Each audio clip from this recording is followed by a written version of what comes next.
আসসালামু আলাইকুম tiny world family, কেমন আছেন সবাই? আশা করি সবাই অনেক ভালো আছেন। আলহামদুলিল্লাহ, আমরাও সবাই ভালো আছি। ভালো আছি বললেও ভুল হবে। আমি জানি আমার মতো দেশের সাথে যারা রিলেটেড আছেন বা বাংলাদেশের যারা ভিউয়ার্স আছেন, আমাদের দেশের বাইরে প্রবাসীদের থেকেও আরও বেশি উৎকণ্ঠার মধ্যে দিন কাটাচ্ছেন। কারণ বাংলাদেশের তো পরিস্থিতি এখন ভালো না। আসলে ফার্স্ট 2 ডেজ আমি কোনো খবরই পাইনি বাংলাদেশের ছাত্রদের উপর কি ঘটে যাচ্ছে বা ঘটে যাচ্ছিল। হঠাৎ করেই দেখলাম আমার ফেসবুকে বাংলাদেশের ফ্রেন্ডরা পোস্ট করছে বা মিউচুয়াল ফ্রেন্ড কিছু আছে যারা কিনা দেশের নিউজগুলো শেয়ার করে থাকে। তো প্রথমে আমি বুঝে উঠতে পারিনি কি হয়েছে না হয়েছে। আমি গতকালকেই বিকেলে অ্যাকচুয়ালি জানতে পেরেছি যখন ভয়েস ওভারটা দিচ্ছি আর কি। আর দাওয়াত একটা ছিল, দাওয়াতে যাব রেডি হচ্ছিলাম, আর ফোনটা হাতে নিয়েছি। দেখেন আমি ভাবলাম দেখি তো একটু ইউটিউবে ঘাটাঘাটি করে, আসলে বাংলাদেশি যে চ্যানেলগুলো আসলে দেখা হয় না। বাচ্চারা পুরো দিনই দেখা যায় কার্টুন দেখে, আমার ওইভাবে টিভিও দেখা হয় না। আর ফোন দেখার আসলে ওইভাবে সময়ও পাই না, স্ক্রলিং করব যে। আর ওইভাবে যেটা নিউজ বলা, যেটা শোনা হয়, যেটা ওই রকমটা আমার কখনোই হয় না। কোনো নিউজই আমি শুনি না বলতে গেলে। তো যাই হোক, তো দেখে তো আমার মাথা নষ্ট হয়ে গিয়েছে। ইউটিউবে দেখলাম, আর একটা ভিডিও দেখলে তো পরে আরেকটা আসে। ঘাটাঘাটি করলে যেটা হয়, আপনার নিউজ ফিড ভরে যায়। দেন আমার মনটা এত খারাপ হলো যে কি বলবো, আমি আমি নিজেও একজন স্টুডেন্ট। আমার শরীরে তো আমরা সবাই একটা সময় পড়াশোনা করেছি, রক্ত গরম থাকে ওই সময়টাতে, ওই সময়টা মনে পড়ে যায়। আরেকবার এরকম সিচুয়েশন হয়েছিল, আপনাদের হয়তো মনে আছে, ঢাকা শাহবাগের ঘটনার সময়। তখন আমার এখনও মনে আছে, আমি সিলেটি ভাষায় ব্লগ করতাম, ক্যামেরাতে তখনও আমি আসিনি। প্রায় 3 বছর না 4 বছর পরে আমি ক্যামেরার সামনে এসেছিলাম আর কি।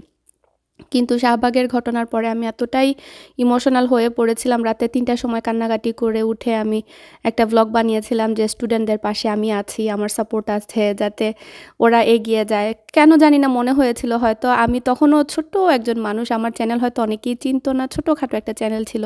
তো আমার মনে হয়েছে আমি কথা বলি, কারণ আমার জায়গা থেকে আমি খুব ফিল করছিলাম যে আমি যদি ওদের পাশে দাঁড়াতে পারতাম। তো এখনও আমি সেম ফিলটাই করছি, সব সময় বলি দেশের যে কোনো প্রয়োজনে বা দেশের জন্য কোনো কিছু হলে মনটা এখনও কাঁদে। তবে সামটাইমস মনে হয় যে দেশে যারা আছেন তারা কিন্তু সবসময় কথা বললে দেখা যায় একই কথা শোনা যায় যে ইস, যদি যেতে পারতাম দেশের বাইরে, দেশের এই অরাজকতা বা এই বিশৃঙ্খলা দেখতে ভালো লাগে না। তো আমরা যারা প্রবাসে আছি মনটা কাঁদে দেশের জন্য, কিন্তু এরকম পরিস্থিতি দেখলে মনে হয় না, হয়তোবা দেশের বাইরে আছি, এটাই শান্তি, এইটাই সুখ। কি বলবো, আসলে মিশ্র প্রতিক্রিয়া।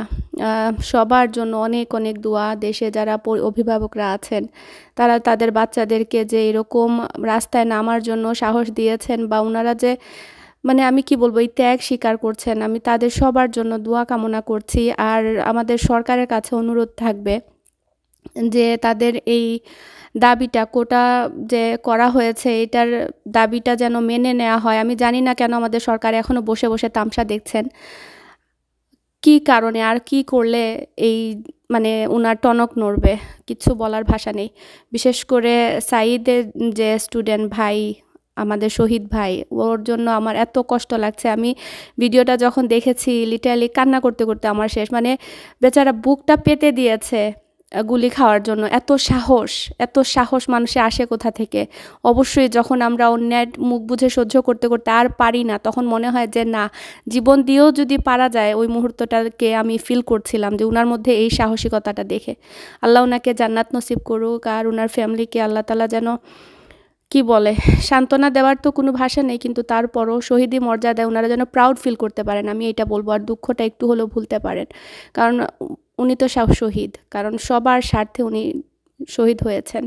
আর এখনও যে কত মায়ের বুক খালি হচ্ছে বা হবে আল্লাহ তাআলাই জানেন।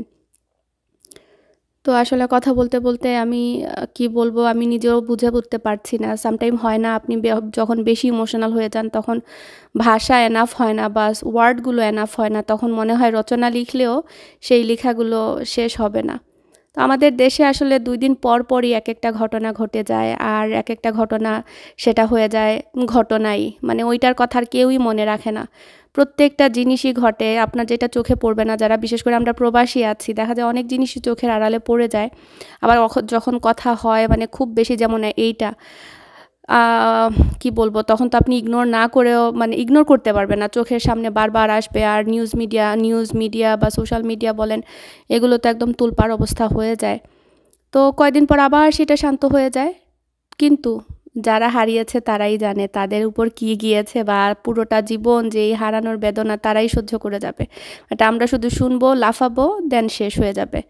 মানে প্রত্যেকটা ইস্যু নিয়ে এত বেশি মানে গরম অবস্থা পরিবেশ সৃষ্টি হয়, দেন সেটা শেষ, স্টোরি হয়ে যায়। যেমন এই সাঈদকে আমরা বলছি শহীদ শহীদ, কতদিন পর সাঈদও একজন হয়ে যাবেন। তো আমি জানি না এইভাবে কতদিন বাংলাদেশে চলবে। এক একটা সময় এক একটা ঘটনা এত কষ্ট দেয়, এত কষ্ট দেয়। আহ, আল্লাহ তালাই ভালো জানেন আমাদের দেশে কবে সোনার বাংলাদেশ হবে, সত্যিকারের সোনার বাংলাদেশ হবে। এই স্বাধীন দেশে থেকেও কখন যে আমরা এই পরাধীনতার জিঞ্জির ছাড়িয়ে মানে স্বাধীনভাবে নিঃশ্বাস নিতে পারবো। আল্লাহ তালার কাছে এই দোয়াই করি। দেশের সবার জন্য অনেক দোয়া রইল। আপনারা যারা স্টুডেন্ট আছেন, যারা কিনা রাস্তায় নেমেছেন অধিকার আদায় করার জন্য, তাদের সাথে আমরা আছি, সব প্রবাসীরা আমি আছি আপনাদের সাথে। আমি শিওর আপনাদের সাথে আমাদের পুরো বাংলাদেশের সব মানুষ আছেন। গোটা কয়েক মানুষের জন্য আপনারা পিছিয়ে পড়বেন না। ইনশাল্লাহ আপনাদের এই অধিকার আদায় হবে টুডে অর টুমরো। তো কথা বলে বলে কিন্তু ব্লগের অনেকটুকু জায়গা চলে এসেছি। আসলে এই পরিস্থিতিতে কি আর করা, কিছু করার নেই। লাইফ গোজ অন, সবাই সবার মতো চলছে। তবে নিরাপদে থাকবেন আপনারা সবাই, এতটুকুই বলবো যারা দেশে আছেন। আমাদের মিশিগান স্টুডেন্ট কমিউনিটি একটা প্রতিবাদ র্যালির ব্যবস্থা করেছে এই বৃহস্পতিবারে। আমি আমার ফেসবুক পেজ এবং আমার পার্সোনাল পেজে শেয়ার করেছি, পার্সোনাল অ্যাকাউন্টে শেয়ার করেছি। যারা মিশিগানে আছেন তারা প্লিজ এই বৃহস্পতিবারে হ্যামট্রামিক সিটি হলে সন্ধ্যা 6টায় র্যালির জন্য জড়ো হয়ে যাবেন। আমরা দেশের বাইরে থেকেও কিন্তু প্রতিবাদ করতে পারি, যে যেখান থেকে আছি। আমরা মানে সঠিক হ্যাশট্যাগ দিয়ে যদি সোশ্যাল মিডিয়াতে এগুলো স্প্রেড করতে পারি, হয়তোবা আমরা পজিটিভ সাইন দেখতে পারবো, খুশির একটা নিউজ শুনতে পারবো। মেধাবীরা হয়তো তাদের ন্যায্য অধিকারগুলো আদায় করে নিতে পারবে। তো আজকে কিন্তু সকাল থেকেই দেখতে পাচ্ছেন টুকটাক কাজকর্ম চলছে। আমি গার্ডেনিংয়ে ক্লিন করছি। আম্মা মোট কথায় পুরো গার্ডেনের লুক চেঞ্জ করে দিয়েছেন। আর এবারকার গার্ডেনিং আসলে কি বলবো, তেমন একটা হচ্ছে না, রোদও বেশি, কেমন যেন। তো মাটি নাকি চেঞ্জ করে দিতে হয় বা সার দিতে হয়। তো আম্মা কি করছিলেন, লুজ মাটি ছিল সেগুলো দিয়ে দিচ্ছেন, মিরাকল গ্রোর যে বস্তায় যে মাটিগুলো পাওয়া যায় সেগুলো দিয়ে দিয়েছেন। আর আমি একদিক থেকে উইড ক্লিন করে দিচ্ছিলাম। এই উইডগুলো এত বেশি লম্বা হয়, নয়তো বা গাছগুলো হয়তো আরও একটু বড় হতো। তো আম্মা এই যে দেখতে পাচ্ছেন আরও মাটি দিয়েছেন। আর আমি কাঁচি দিয়ে শশার গাছের পাতাগুলো কেটে দিয়েছি। আগে এই টিপসটা জানতাম না যে শশার গাছের বা শিমের গাছ বলেন, টমেটোর গাছ বলেন, নিচ থেকে পাতা কেটে দিলে গাছটা নাকি আরও মানে ভালো করে বড় হতে পারে। তো এটা আমি জানার পর থেকেই কেটে কেটে দিয়ে দিই। তো আম্মা নতুন করে আবার মাটি দিচ্ছেন, তারপরে সারের পানিও দিয়েছেন। তো সব কিছু দেয়া শেষ। আর ওই দিন যে আদিয়ানা বাবা, আপনাদের হয়তো খেয়াল আছে, ডাঁটা শাক নিয়ে এসেছিলেন, বা ডাঁটা শাক না ডাঁটা নিয়ে এসেছিলেন, ওইটা আজকে রান্না করছি ইলিশ মাছ আর কাঁঠালের বিচি দিয়ে। তো ইলিশ মাছগুলো আমি ভেজে নিয়েছি। আর এই যে আমার ডাঁটাগুলো আম্মা বটিতে বসে সুন্দর করে কেটে দিয়েছেন। এটা অনেক বড় বড় ছিল আর শক্ত একদম, এগুলো কিন্তু বটিতে না বসলে পারা যায় না। তো আম্মা সুন্দর করে কেটে দিয়েছেন, ছুরি দিয়ে এগুলো কাটা সম্ভবই হতো না। আর এদিকে আমি চিকেন ভুনাও করছি। আজকে এইগুলো করতে করতে কিন্তু অনেক বেলা হয়ে গিয়েছে। মানে রান্না নর্মালি দেখা যায় আমি 3টার ভেতরে বা বড় জোর 4টা বেজে যায়। এখন সামার এসেছে, আসলে রুটিনের কোনো ঠিক ঠিকানা নেই, এক এক দিন এক এক রকম ইচ্ছে মতো হয়, যেহেতু বাচ্চাদের স্কুল বন্ধ। যদিও বা আমার আদিয়ান সকালবেলা সামার স্কুলে যায়, ম্যাথ ক্লাস করছে, তো ওইটার জন্য ও আর্লি উঠে, বাট বাকি সবাই তো আমরা মানে ফ্রি স্কেডিউল একদম। আর আদিয়ানের বাবার তো বরাবরই ওর রেগুলার কাজ থাকে, দেন আফটার ওয়ার্ক ওর বিজনেসের কাজ থাকে, ওকে ধরেও লাভ নেই। তো ওই জন্য আমরা রিল্যাক্স করে খাওয়া দাওয়া সব কিছু ঘুম টুম রুটিনের একদম 12টা বেজে গিয়েছে। আজকে কিন্তু আমার ফ্রেন্ড একটা বলেছে যে বিকেলবেলা বেড়াতে আসবে, তো বলেছে যে একসাথে চা খাবো। এখন রান্নাবান্না লেটে শুরু করে আমি চিন্তা করছি, আল্লাহ, ও এসে দেখা যাবে যে আমাকে রান্নায় পাবে। পরে ভাবলাম না থাক, ওকে নিয়ে একসাথে খেয়ে ফেলবো। যদিও বা ওইটা ভাত খাওয়ার সময় না, তারপরও এখানে চিকেনটা বসিয়ে দিয়েছি, চিকেনের লেগ পিসগুলো আমি ভুনার মতো করছি বাচ্চাদের জন্য।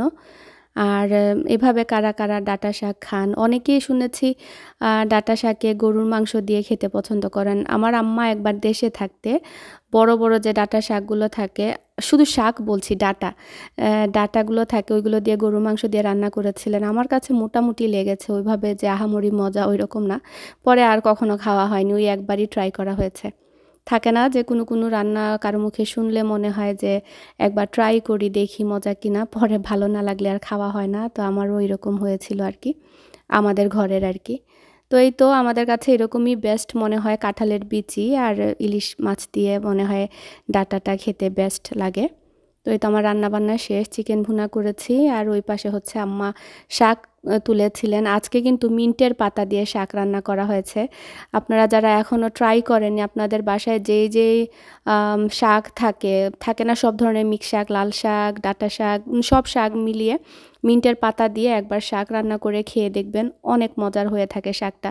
মিন্টের একটা সুন্দর ফ্লেভার আসে। আম্মা তো একবার শুধুমাত্র মিন্টের পাতা দিয়ে এরকম করেছিলেন।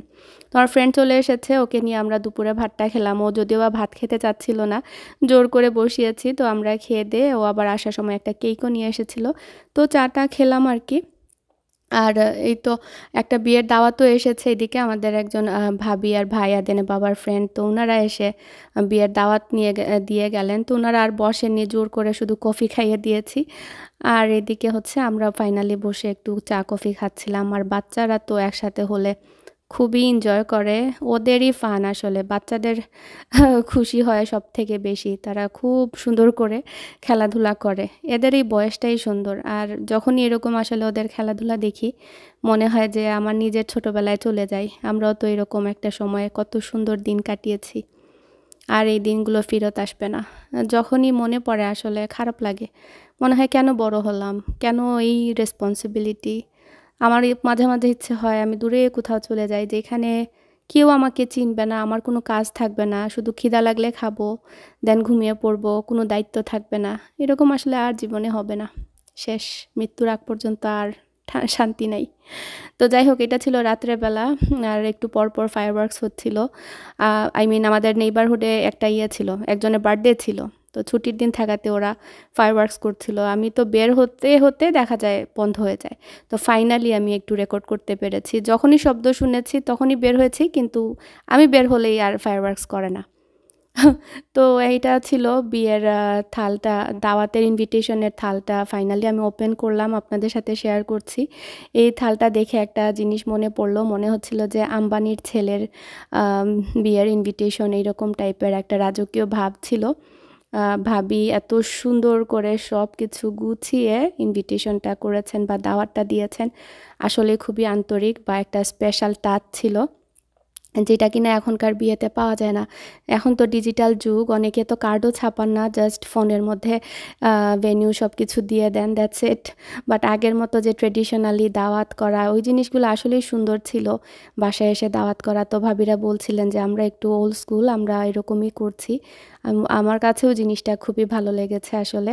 প্লাস ওনারা গায়ে হলুদে পরার জন্য এই যে দেখতে পাচ্ছেন খুবই সুন্দর করে শাড়ি, হিজাব, তারপরে আমার আর ফালাকের জন্য কি বলে টিকলি, তারপরে এখানে একটা ছোট রিং, তারপরে পাঞ্জাবি, মানে সব কিছু একদম এত থটফুল ছিল।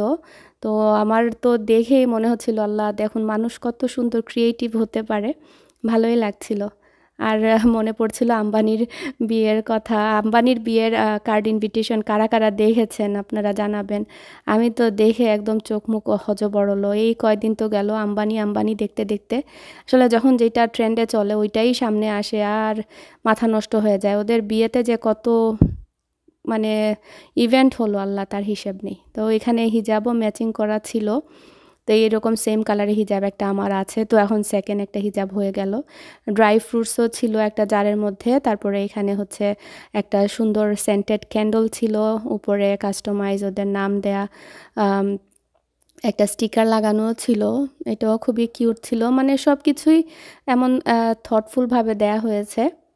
আর এই যে সুন্দর একটা কটনের শাড়ি গায়ে হলুদে পরার জন্য, পাড় দেয়া, আসলে কটন শাড়ি পরা হয় না, কিন্তু গায়ে হলুদ টায়ে হলুদে একসাথে পরলে দেখা যায় সুন্দর লাগে। যখন একসাথে সবাই মিলে পরা হবে দেখতেও ভালো লাগবে। আর শাড়িটাও কিন্তু অনেক সুন্দর, এরকম সুতির পাড় দেওয়া শাড়ি আমার ভালোই লাগে।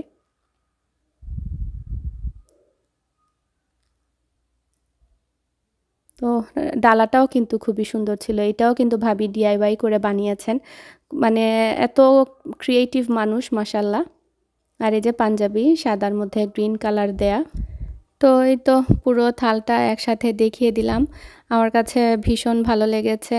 আর কার কার আম্বানির রিল দেখে মনে হয়েছে যে আপনারাও বিয়েতে আছেন, কমেন্ট করে জানাবেন। তো যেটা বললাম, যখন যেটা হয় সেটাই সামনে আসে। এই কয়দিন একটু মন ভালো ছিল, আম্বানিদের ওয়েডিং দেখেছি। আর এখন শুধু এই রিলগুলো সামনে আসে বাংলাদেশের স্টুডেন্টের, যেটা কিনা বুক কলিজা একদম কেঁপে ওঠে। আর বিশেষ করে আমার মতো ইমোশনাল মানুষের খুশি দেখলেও খুশি লাগে, আর দুঃখ দেখলে বেশি কষ্ট লাগে। তো আল্লাহ তাআলা সবাইকে ভালো রাখুক যে যেখানে আছেন। এই জন্য আসলে আমি সোশ্যাল মিডিয়া একটু কমই অ্যাক্টিভ থাকি। বিশেষ করে এরকম সময় দেখতে চাই না, কারণ কষ্টের জিনিস দেখা আমার পক্ষে সম্ভব হয় না। তো সবাই ভালো থাকবেন। আসসালামু আলাইকুম।